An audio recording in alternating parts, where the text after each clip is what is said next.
Bismillahirrahmanirrahim. Assalamualaikum warahmatullahi wabarakatuh. Perkenalkan, nama saya Putri Aprilia dari Prodi S1 Keperawatan, akan menjelaskan mengenai profesi perawat dan menjelaskan materi dari adaptasi sel. Jurusan ilmu keperawatan mempelajari bagaimana memberikan pelayanan kesehatan pada pasien. Mungkin di sini teman-teman masih belum begitu mengetahui ya apa itu perawat, bagaimana kerjanya dan lain sebagainya. Masih banyak di kalangan masyarakat kita bahwa profesi perawat bila di rumah sakit sebagai pembantu dokter.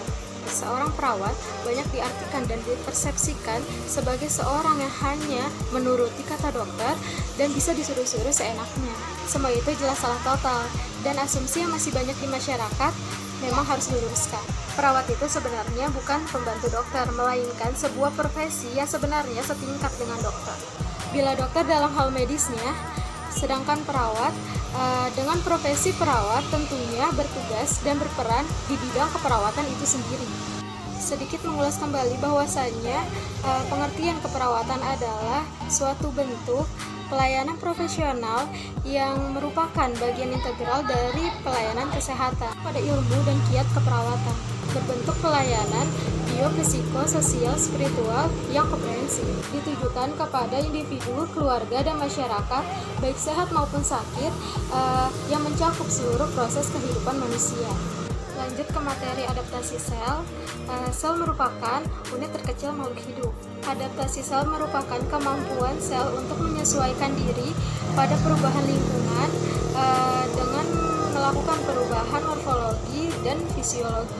Mekanisme adaptasi sel terjadi melalui stimulasi sel secara langsung oleh faktor yang dihasilkan oleh sel yang bersangkutan atau oleh sel lain yang ada di sekitar sel yang bersangkutan. Adaptasi sel ada dua, yaitu adaptasi fisiologis dan adaptasi patologis. Adaptasi fisiologis yaitu respons sel terhadap stimulasi normal dari hormon atau mediator kimiawi endogen. Adaptasi patologis yaitu respons sel terhadap stres yang mengakibatkan sel merubah struktur dan fungsinya sehingga dapat terhindar dari jejas. Model adaptasi sel yaitu atrofi, hipertrofi, hiperplasia, metaplasia, dan displasia. Jenis jejas ada jejas reversibel, terjadi pada tahap awal atau bentuk jejas ringan. Pada tahap ini, walaupun terjadi kerusakan struktur dan fungsi, jejas tidak dapat berlanjut menjadi kerusakan membran atau pecahnya inti sel.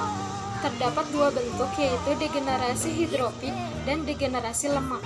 Degenerasi hidrofik terjadi kegagalan sel untuk mengeluarkan cairan dari dalam sel, sehingga organ yang dikenai akan terlihat lebih besar. Dan degenerasi lemak, terkumpulnya trigliserida secara abnormal di dalam sel, paling sering dalam hepar karena tempat utama metabolisme lemak. Selain itu, di jantung, otot rangka, dan ginjal, yang mengakibatkan toksin, malnutrisi, diabetes, obesitas, dan anoksia. Sekian yang dapat saya sampaikan, kurang lebihnya mohon dimaafkan. Semoga bermanfaat bagi kita semua. Wabillahi taufiq wal hidayah. Wassalamualaikum warahmatullahi wabarakatuh.